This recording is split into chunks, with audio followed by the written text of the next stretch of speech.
Hey everybody, welcome back to Brainiac Baseball's 1998 Arizona Diamondbacks Revisionist History. Today's matchup is between the Chicago Cubs and the Arizona Diamondbacks at Bank One Ballpark.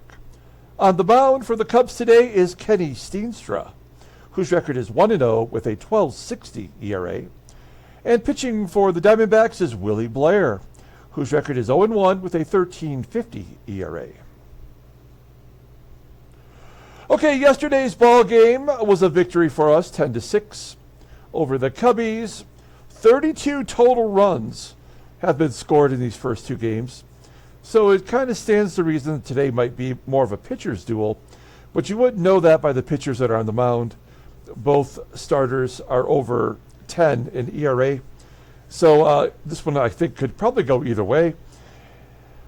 Yesterday, well, I guess we could say, but it took 8 games for me to get frustrated by Baseball Mogul. I was pretty pissed off the way the game played out. And even though we did get the victory, it didn't feel like a positive experience. It's so frustrating when the expectations are not met. Like we don't have a starting pitcher we can count on. Our offense seems to only excel after we've already given up a ton of runs. There's nothing that really makes me feel like we do something well. Our defense has been good up until this series. And we made a big trade after yesterday's game. And I hope that makes a big difference in the overall team's performance. If you didn't see, I'll show you here in transactions. We got Pudge Rodriguez from Atlanta, along with a left-handed pitcher, which we definitely need, Chris Hammond, although he's off to a bad start this year, and potential fourth outfielder, George Lombard, and they threw in some cash money. And all we had to give up was 2 catchers that we didn't really need anyway, and 2 outfielders that we were never probably going to play.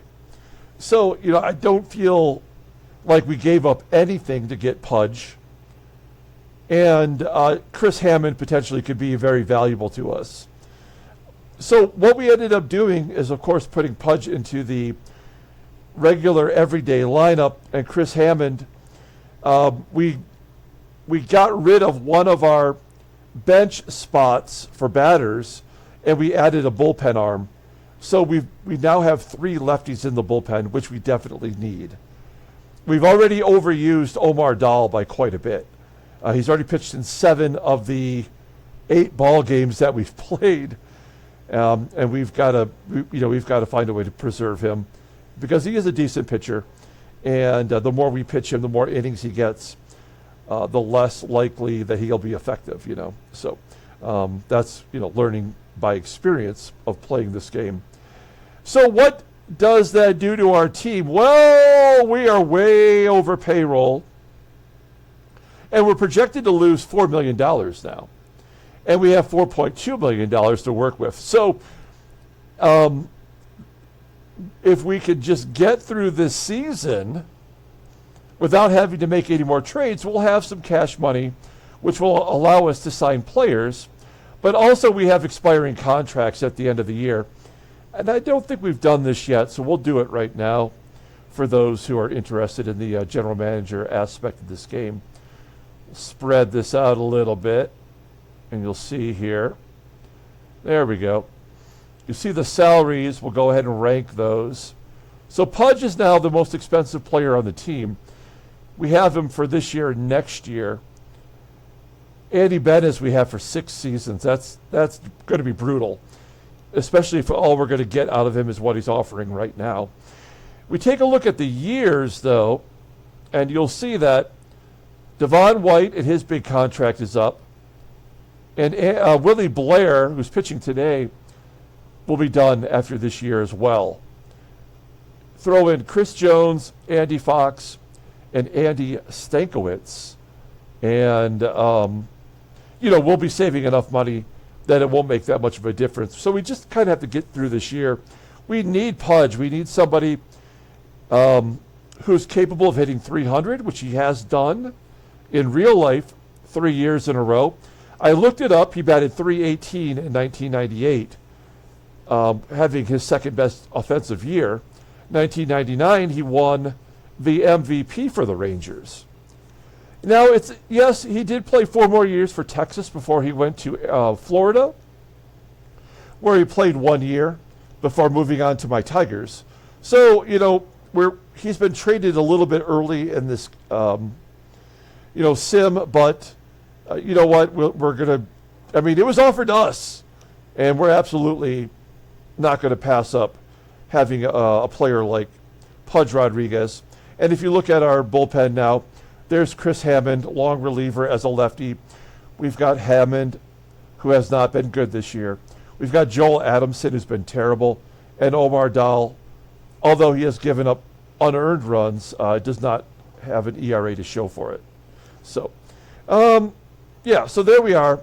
We've got some work to do with our bullpen, but we're making strides in the right direction here. So let's go ahead and get today's game started. As always, I appreciate everyone following along. Like and/or subscribe to the channel. We're already on Game 9. The season is moving along. We'll do a deep dive on Kennie Steenstra of the Cubbies. Not a lot to tell you about that guy. Willie Blair looking to bounce back after a terrible first start. And Willie Banks and Chris Hammond are unavailable today. So thanks for nothing, Hammond. Here's our lineup versus Kennie Steenstra. We got all the good guys in there. I want to see what our lineup looks like when we've got the everyday starters in there. Junior Spivey, really the only one that I have some real doubts about. But we don't have anybody really to play other than Stankiewicz. And I think I'd rather go with the youngster if I have to make that choice. Okay, let's go ahead and do the lineup rundown for the Chicago Cubs. Batting leadoff at second base is Mickey Morandini.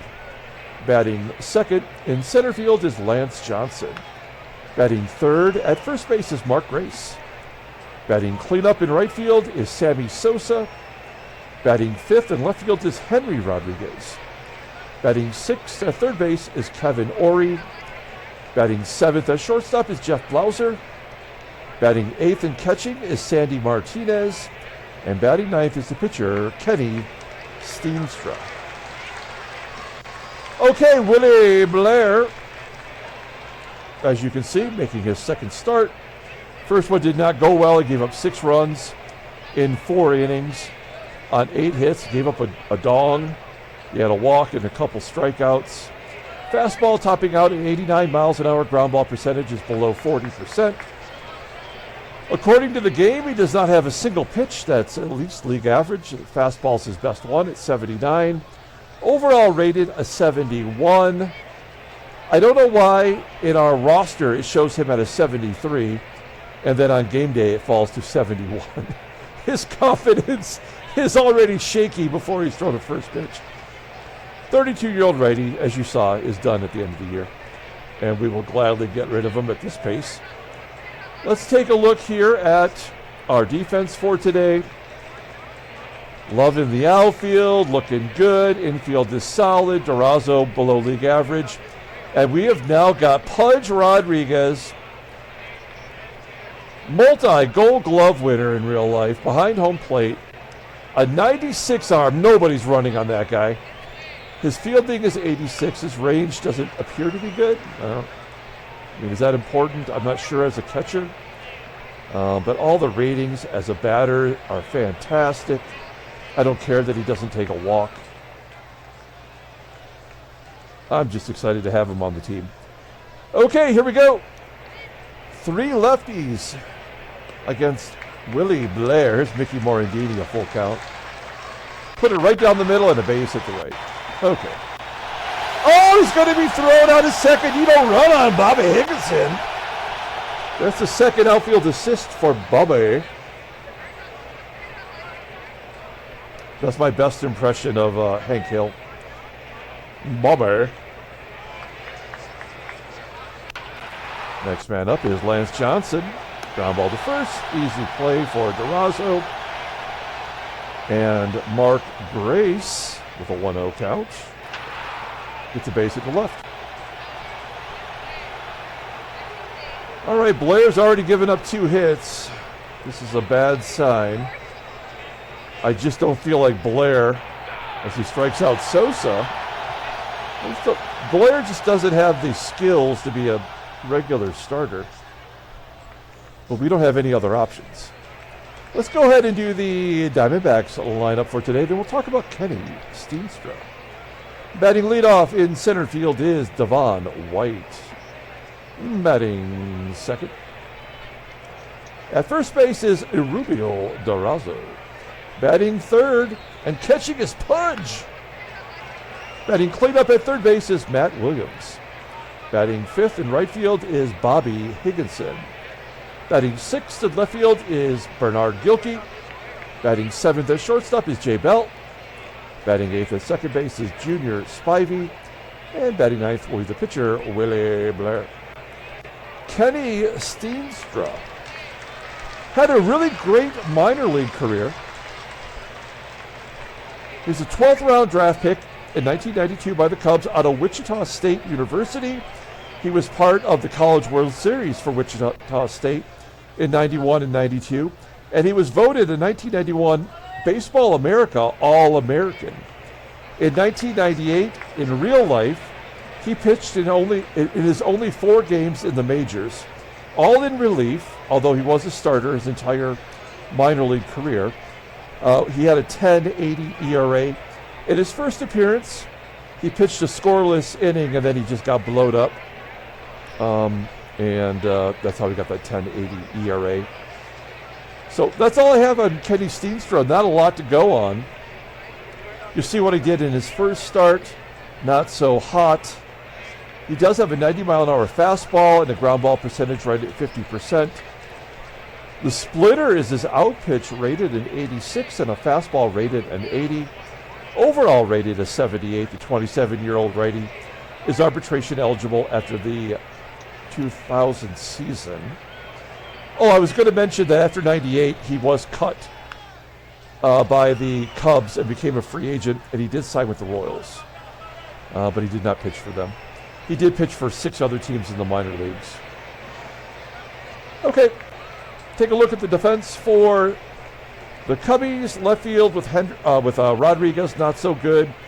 And shortstop with Blauser is a real problem. Behind home plate is Martinez. He got to start in game 1. He's got a great arm. So not likely to run on him if we can get some base runners.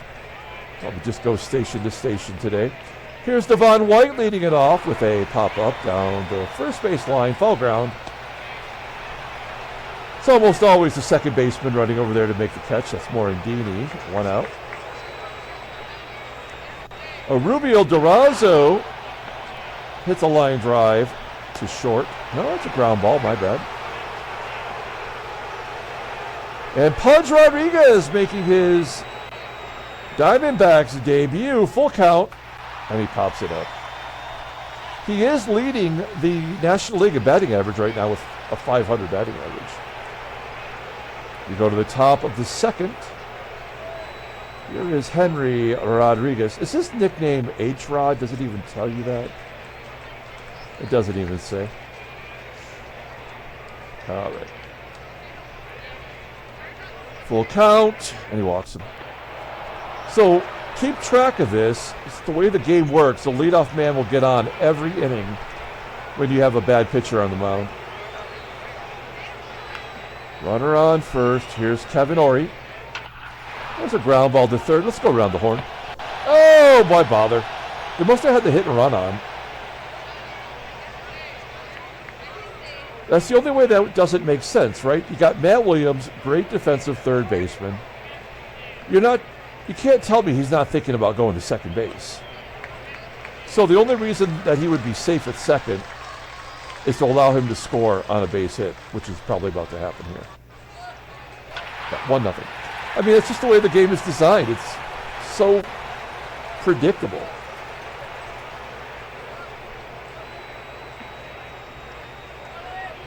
We had 7 games where it felt like the game was actually playing realistic baseball. They were pinch hitting. They were defensive replacements, stealing when they should. And after 7 games, the game is just completely given up using actual baseball strategy. Martinez with a ground ball to third. There's our double play. Cubs are on the board. 1-0. Here's Matt Williams. He does lead the National League in home runs with 4. Also, if we're keeping track, and we should be, the American League leader only has 4. So, are we, with our negative 20% home run possibility, are we making a difference through 9 games, including today? I'm curious. Hit and run is on. Bobby Higginson, he's found his stroke with a base hit to center. I read an article on ESPN yesterday, and it's gave the walk-up music that is most common among Major League Baseball players. And there were 4 Major League Baseball players using The Stroke by Billy Squier, which is a good song. I'm not going to lie. I like it. Let's hit and run again. Bernard Gilkey. Gilkey is going to drive in a run with a sac fly. Matt Williams tags, and it crosses the plate. I think Gilkey has more RBI this year on groundouts and sacks than you might expect. And a double play down meeting. Top of the third. Kennie Steenstra leading it off. 0 for 2 in his first appearance, and he has to get a base hit. So once again, the leadoff man is on. It doesn't matter if it's a pitcher. It doesn't matter if it's a leadoff hitter. It's what the game does. There's nothing we can do to prevent it. There's a ground ball to short, and a double play. Well, more opportunities for double plays, I suppose. And Lance Johnson grounds it to second. We'll take it. Bottom of the third. Game is tied at 1. Here's Junior Spivey, starting to come around a little bit. He's 2 for 18. Jammed inside. Ground ball to second. 1 out. Willie. Striking out. 2 down. And Devon White popping it up. So, I mean, this game is basically just following a pattern now, it looks like. We go to the top of the 4th inning. We're going to face Sosa, who's been incredibly quiet all series. He had a triple. So he has 1 home run. How's that possible? Mark Grace crushed it. That'll give the Cubs a lead.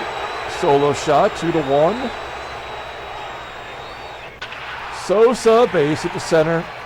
Again, leadoff man got on. Sosa tries to go for a double. Thrown out by Devon White. H-Rod popping it up. I don't think that was his nickname. I don't think Henry Rodriguez was H-Rod. Doesn't even sound right. Base hit for ORIE. This game sucks. It sucks so hard. BLAUSER with a comebacker. All right, 2-1. All sound and fury signifying nothing. There's DURAZO. Oh, DURAZO! Give him Rookie of the Year right now. Kennie Steenstra. Send him back to the minors. 2-all. I like having Pudge right behind him. Full count. And a base hit for Pudge. There's his first hit as a D-back. Runner on first. I'm going to let Matt Williams swing away. This could be a double play. 2-1. Nope. Popping it up. Okay, now we will hit and run. Worked last time anyway. Bobber. Oh, God. I've never seen so many ground balls back to the pitcher than what occurs here in this ballgame. It's just impossible that it would happen that many times. Base hit by Gilkey. That'll score Rodriguez. We're going to hold him to a single. They have better arms than we do in the outfield.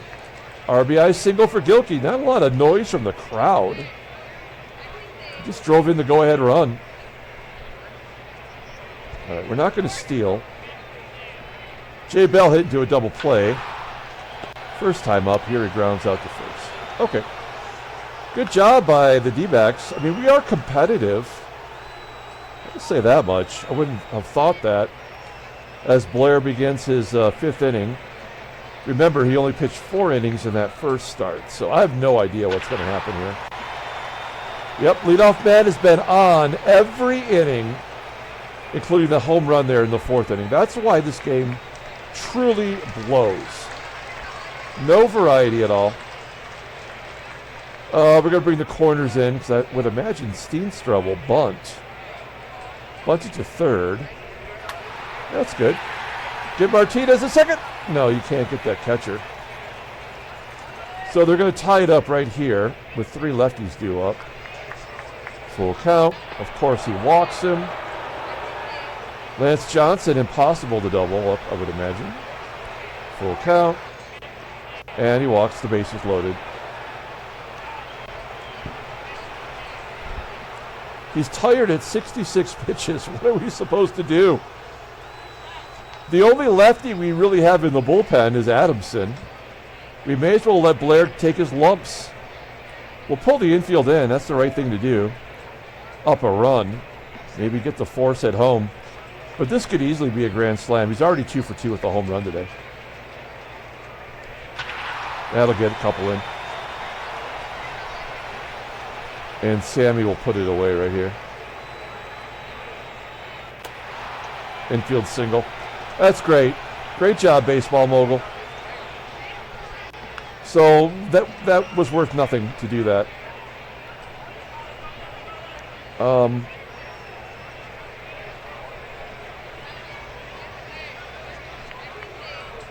Jeez. Russ Springer's already thrown 5 innings of relief. Is he even capable? No, he's only at 28 endurance. So this is a 1-inning pitcher. I mean, the game is over, but we'll pull the infield in again. And he walks him. Yeah, all right. So now it doesn't actually matter.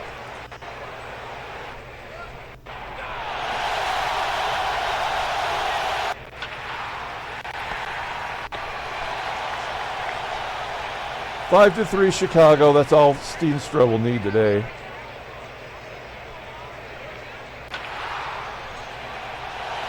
No, none of this matters.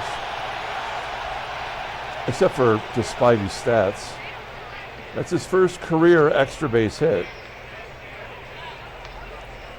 I mean, we got to keep Springer in there. We really don't have a choice.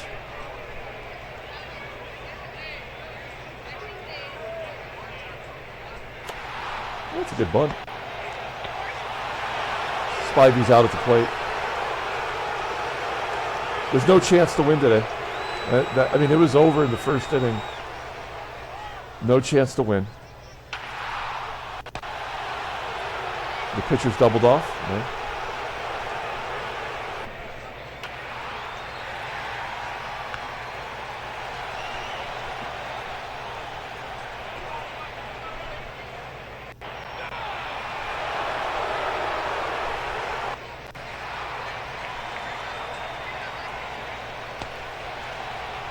Try to get one more inning out of Springer. Pinch hitter, Jose Hernandez.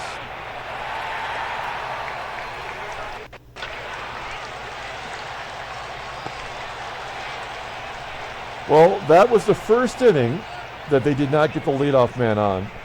Mark Pisciotti Huh. All right. Wow. Other than 3 walks, he's been pretty good. And had a good rookie campaign for the Cubbies. 89-mile-an-hour fastball. Changeup's a 90. And yet he's somehow only rated a 74. That makes no sense.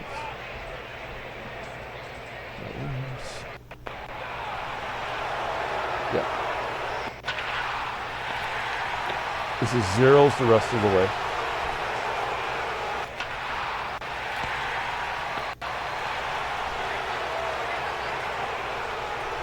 Okay, well, we'll bring in Adamson right now. It doesn't matter much. He's only pitched, technically he's only pitched 2.2 innings. This is his 6th game. And every time he comes in, it's a event. They're cutting to this game on MLB Network. Infield single, of course. Got to have at least a half a dozen of those a game. And then he steals on Pudge, makes total sense. And there we go, 6-3. Does not matter. We just keep pushing the button.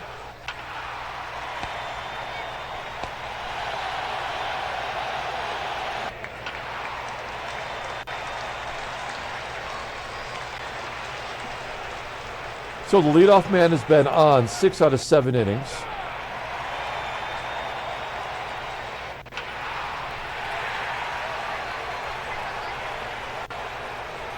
SOSA does not score from second with 2 outs.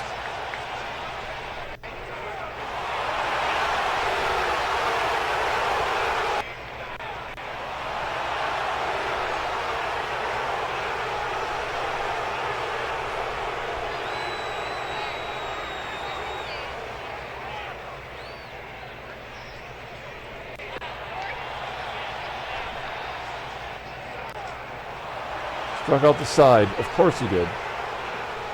Total sense. That's very logical that would happen. All right. 8th inning. I guess we got to bring in our F-Rod.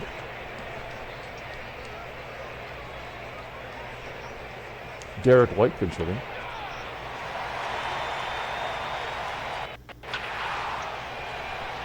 The leadoff man did not get on. The next guy did, though. Great, a walk. This is awesome.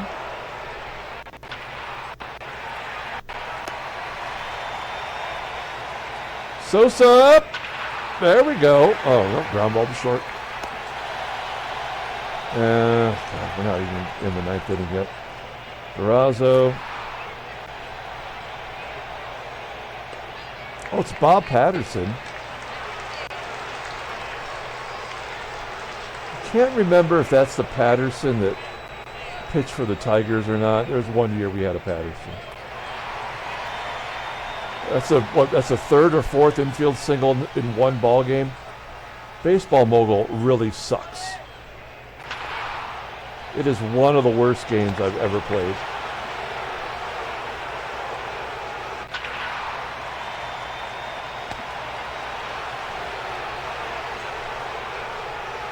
All right.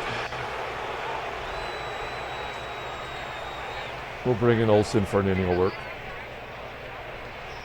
We'll score 2 runs in the bottom of the 9th inning. That's the way the game works. Leadoff man is on. Wow, what a surprise. 8 out of 9 innings, the leadoff man gets on. There's another run in.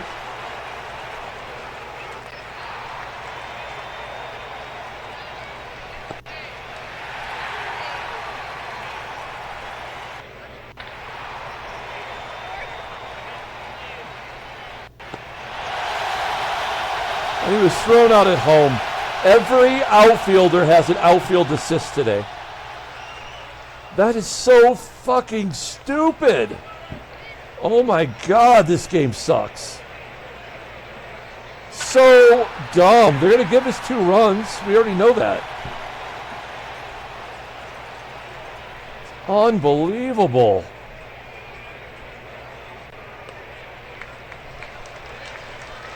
Oh, missed hit and run. And GILKEY steals. All right, well, maybe we're only going to get one then.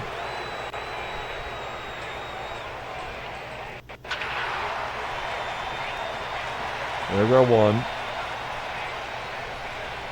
He's thrown out at second. Oh, God, this game sucks so much. It just completely needs to be totally revamped.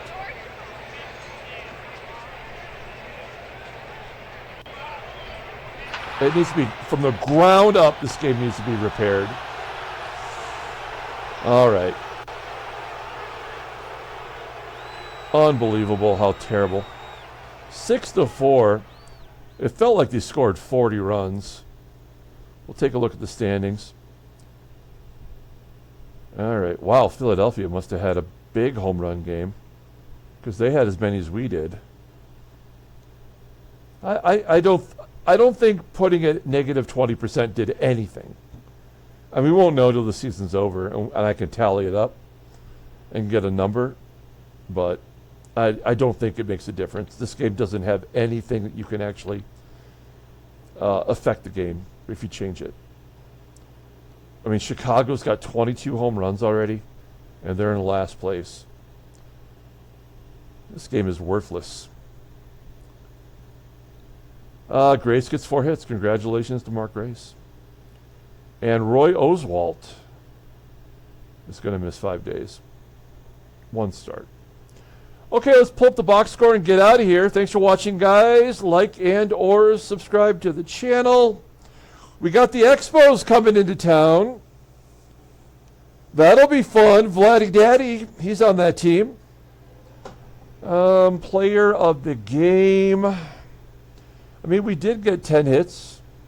That's 3 games in a row. Our team batting average is going up. I guess we'll give it to DURAZO. No, we're going to give it to GILKEY, actually. GILKEY drove in 2 runs. He had a stolen base on a missed hit and run. All the outfielders had outfielder assists. 4 outfield assists in the game total. Brilliant programming. Plus all the infield singles. No errors, though. A couple of grounding into double plays. This game had everything. It didn't have any balks, wild pitches, or pass balls. Willie Blair, I don't know what to do about Willie Blair. The guy goes 16-8 in 1997, and he can't pitch 4 innings as a starter. And we have to have him for the whole season. Like, there's nothing we can do to get rid of him because his ratings are so low, no one will trade for him. And we got to have a starter anyway, you know. Bullpen sucked once again. Our bullpen gave up 7 hits in 4 2/3 innings. Only 1 run, and they walked 2 as well. All right, that's it. We're going to come back tomorrow and start a brand new series. We got Shortick on the mound. That'll be fun. At least he pitched somewhat well. Until then, everyone, have a great day.